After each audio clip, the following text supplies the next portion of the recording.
Aïda Diongue-Niang is going to give us a presentation. She is a meteorologist and a climatologist from Senegal. She is part of the working group of the IPCC, vice president actually of that working group. So welcome, Aïda.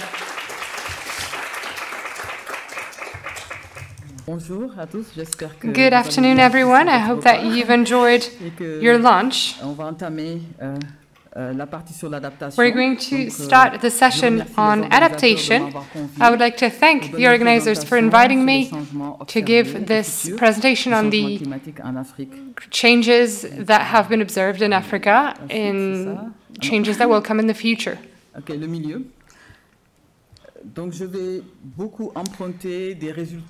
So I'm going to tell you about the IPCC results frequently. The IPCC is a UN organization that is in charge of assessing climate change, both in the scientific aspect as in the social and economic and technological aspects.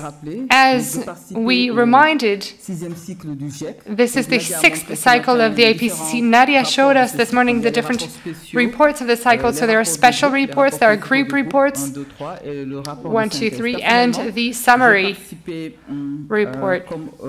I took part as an author in the first working group report, so the physical basis of climate change, but I'm going to talk about the conclusions mostly that come from the second working group in chapter 9 on Africa, which is a chapter that is dedicated to climate change and to the adaptation in Africa. So it's a very simple agenda for my presentation. I will tell you about the observed changes and the impact, and then I will talk about the changes in the future risks, and then conclusions and comments. So this is the 6th assessment report that show that there have already been impacts, losses, and damages that have been largely associated and substantially observed and attributed to climate change. It's shown in 4 categories here. So the first one is for the water availability and food production. Then there's one on health and well-being.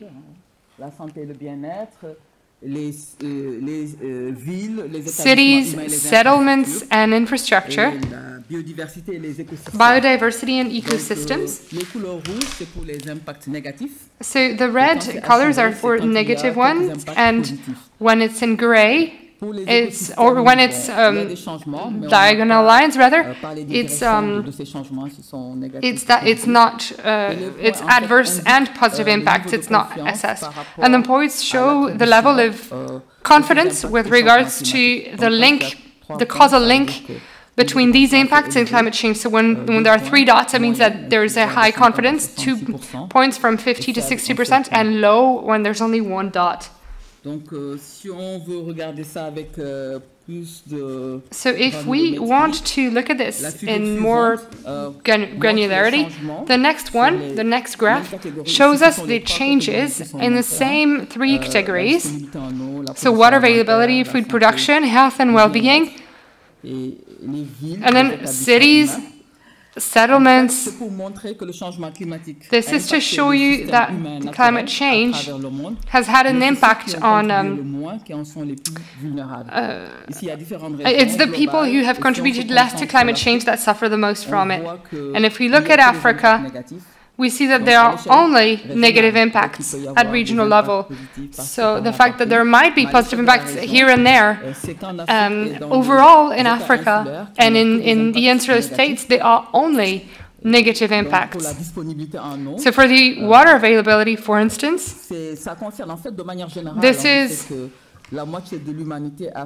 because half of humanity has faced at least a water scarcity, and in Africa it's more for southern and northern Africa that the starkest water scarcity levels are found. Agriculture, we'll get back to that. The negative impact is really linked to that. There's also impact on cattle raising, and also for fisheries, and so on. So to show that these are the most vulnerable countries, we can see Africa's emissions. So still in the same vein, here we have a figure showing the vulnerability of the population and on the vertical axis. These are emissions per capita, CO2 emissions. So countries that have the highest vulnerability level are also the ones that have the lowest CO2 emissions globally. Now, if we look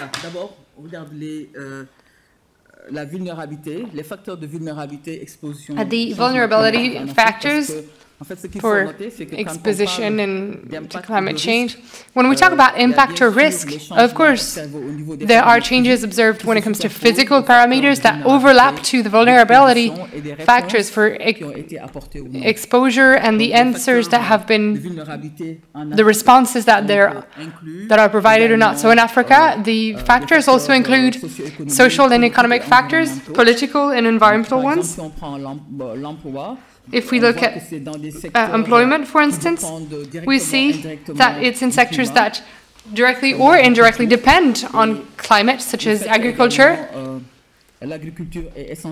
Agriculture is mostly based on rain. There's very little irrigation, and there are more population infrastructure that are in areas that are exposed to climate weather events with a very fast rate of development. And there are areas that are really going to be impacted. We've seen that mortality is one of the results in climate change. And it's the countries that are the most vulnerable. There are 15 times more victims in case of extreme weather events in Africa than in other countries. Another vulnerability element in Africa, 600 million Africans don't have access to a clean energy source. So these are vulnerability sectors in Africa. And then, this is in line with what Nadia showed this morning. So these are the GHG emissions in Africa and throughout the world. So to the left, we have the emissions per capita for 2019 in green and 1990 in yellow. And we see that emissions per capita, Africans' emissions are very low compared to the rest of the world. If we compare these GHG, so it's CO2 equivalents, if we compare with Australia's emissions or North America's emissions, and even if we only looked at the least advanced countries in Africa, it's not even 2 CO2 equivalent of GHG. These are the trends between 1990 and 2019. This is for Africa in orange. So you see that it's very low compared to the rest of the world. So to get back to this impact, Africa, just like other areas in the world, has already suffered losses and damages, significant ones, and they are caused by climate change. So this includes that there's less food production, economic activity has slowed down, biodiversity is decreasing, and there's an increase in mortality and disease among humans. As for food safety, there's an improvement in the agricultural productivity overall, but in Africa, there's a 34% decrease since 1961 because of climate change. It's one of the conclusions of the report. In sub-Saharan Africa, from 1974 to 2008, corn yields have gone down by almost 6%,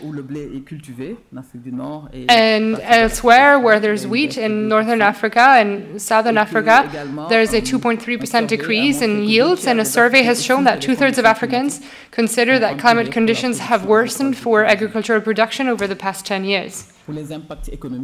See the economic impact.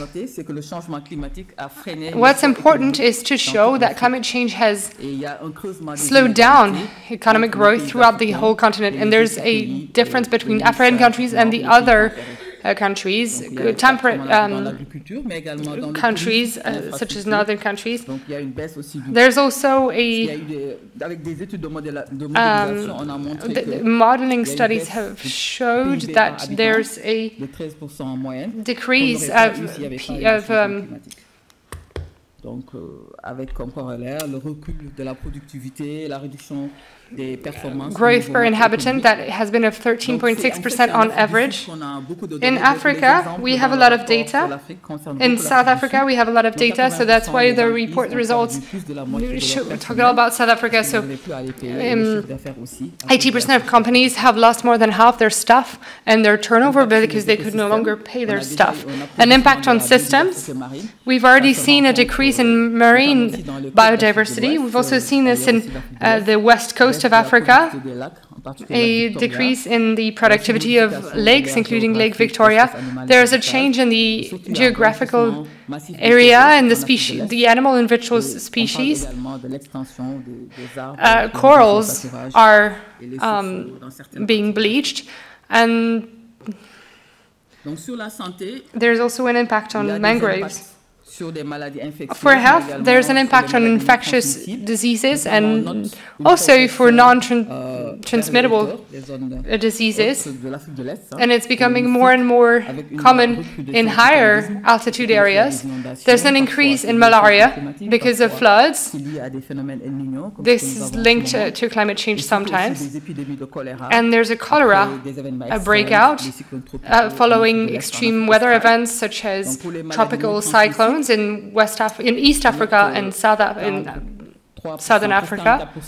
43.8% of mortality is linked to heat. So that's in South Africa between 1991 and 2018. C'est largement sous-estimé en Afrique parce qu'il y a eu des vagues de chaleur également dans la partie nord de l'Afrique. There have been heat waves in northern Africa as well. Even recently, just a few days ago in the Sahel, they've reached 47 degrees in Mali,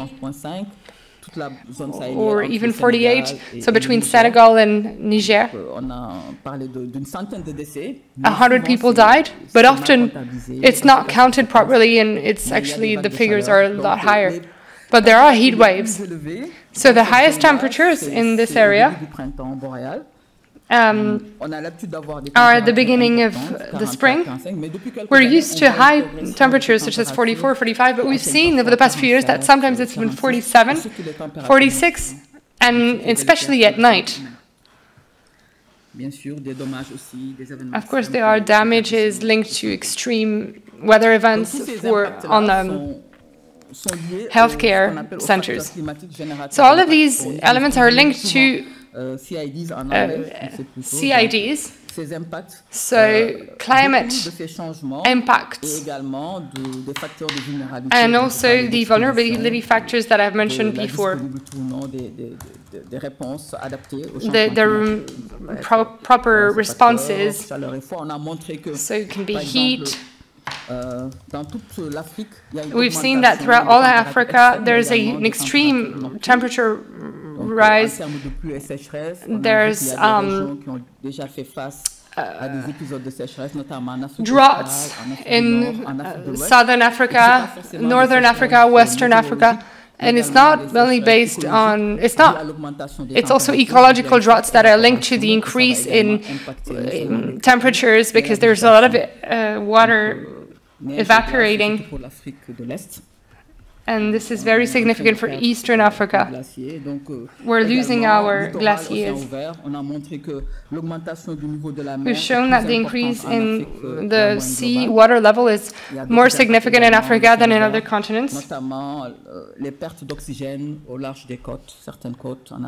And there are also problems in the coast in several areas. So now I'm going to talk about future changes and risks. You have to understand that to talk about this, we use climate modeling. So it's scenarios that allow us to see projections and forecasts. It allows us to better understand causal links. We look at emissions and risks.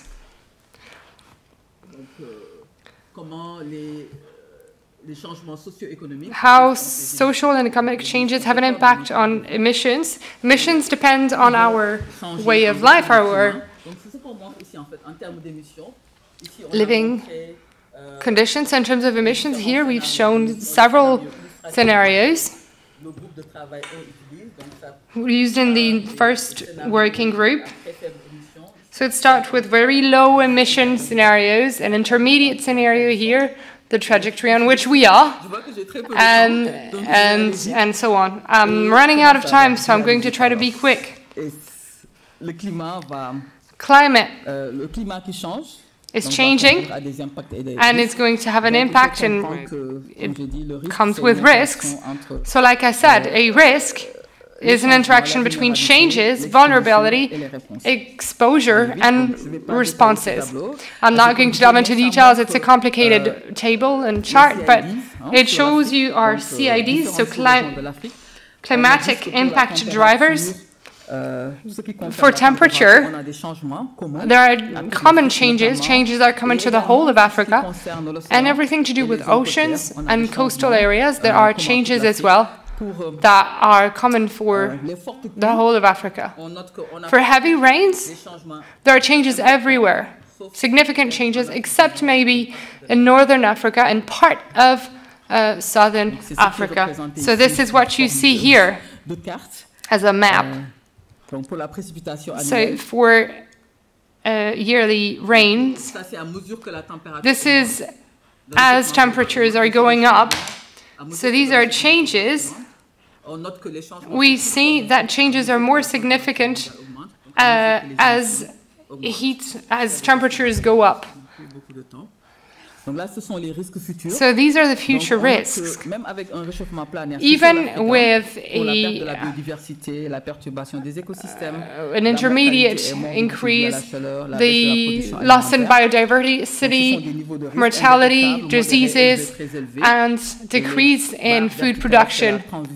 So the vertical bars are the transition from one category to another with the confidence degree with their little dots there.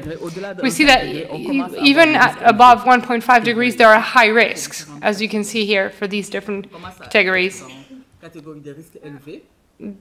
So significant risks are from 1.5 degrees, and at 2 degrees, risks are even higher. So that's an example that I've shown for the loss in biodiversity and ecosystems. Here again, I'm talking about the increase in the sea level. We're at 20 centimeters globally, but we've seen that populations exposed to these rising sea levels in the medium term in coastal areas in Africa. So what is worth noting here is that this is a baseline. We're at 54.2. These are scenarios in the increase of population. So that's the scenario with the strongest population increase. So we see that we will have no longer 54 million people exposed, but rather 116 million. This shows the countries that are among the top 25 most exposed ones. So there's Egypt, Nigeria, Senegal, that are exposed to extreme weather events, as you can see to the right as well. So the mortality risks linked to temperature in Africa, these are for different time periods, and for GHG, different GHG. So the first scenario, the intermediate one, the high emissions one, and even above 1.5 degrees. And for the period that we're going through right now, there are extra deaths linked to the increase in temperature for Northern Africa, most importantly. There are deaths that could have been avoided. And what we notice is that there are many deaths, and it increases as time goes by. And as temperatures increase.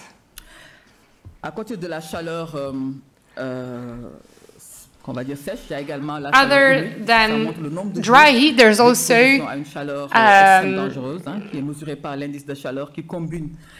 steaming heat, so this is temperature as well as humidity.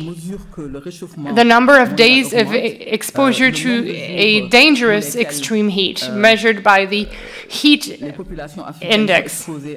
African populations are exposed to deadly temperatures increase in the center of Africa and Western Africa. Africa is the continent that least contributes to greenhouse gases. Nonetheless, climate change has triggered negative impacts, losses and damages both in human systems and ecosystems, and has slowed down economic growth. These impacts are linked to changes in CIDs and climatic impact drivers, and that are going to increase as global warming increases. It requires immediate actions. We've seen that limiting global warming to 1.5 degrees should reduce the damages caused to several businesses, agriculture. This is why we promote a transition that is as close as possible to 1.5 degrees. To conclude, the knowledge generation on these changes and impacts is necessary to implement strategies and adaptation measures.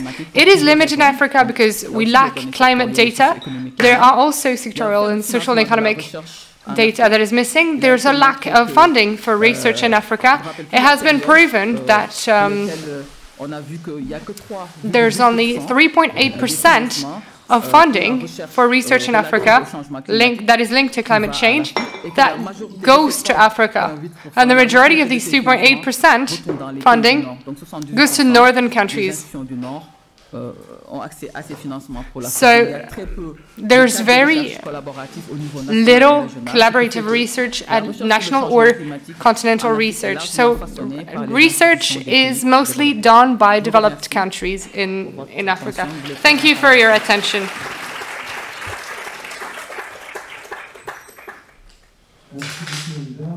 Thank you very much, Aïda.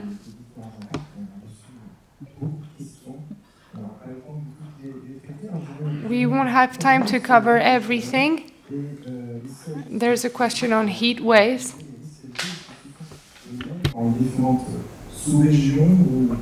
Unfortunately, it is very hard to hear the speaker. Ils sont différents parce que ça se base sur la climatologie. Donc, this is based on climate research. So if we look at Sahel, we're used to having high temperatures during the spring. We look at the temperatures, we look at a 30-year average, and we also look at the forecast to see how long these heat waves will last in time, and then there are warning systems that can be sent. So each region defines a heat wave based on climate data. Comment est-ce que c'est décidé? On voit qu'à l'échelle de l'Europe, ce sont des régions qui sont plus petites. À l'échelle du continent africain, elles sont très grandes, ces régions. Est-ce que c'est pertinent? Est-ce qu'on n'entend pas les incertitudes dans les régions si grandes? Non, ça c'est une excellente question. This is an excellent question because even in the Working Group 1, we've seen that the definition of regions is sometimes not very relevant, because if we look at Sahel, for instance, we don't find it in that definition because it is between Sahara. I was shocked to see that Dakar was within Sahara, according to this. So this can also be seen as a domination of developed countries, because they are the ones who worked with African people, but we reproduced the regions that were used for Cordex forecast without even discussing this with the Africans in the working group. But we have big regions, but we really lack data in Africa, which doesn't allow us to have detailed assessment. So this work needs to be completed with regional and national research. There's a question on climate forecast. Est-ce que ça pourrait être considéré comme un facteur positif du changement climatique dans ces régions? L'augmentation des pluies, c'est vrai que j'ai pas eu le temps de le dire. The increase in rainwater. I've not had time to do it. We see that it's a very green area, but it's based on its relative increases, so it's based on climate data. So if we have a region that is quite dry naturally, an increase in rain, even a small one, can seem huge because in terms of percentage. But it's worth noting that this increase is also done via an increase in extreme weather events. So these regions are going to have both droughts and extreme weather events. So it can be beneficial for water resources, but not so much so for risk management. Oui, croisé, effectivement. C'est moi qui vous remercie.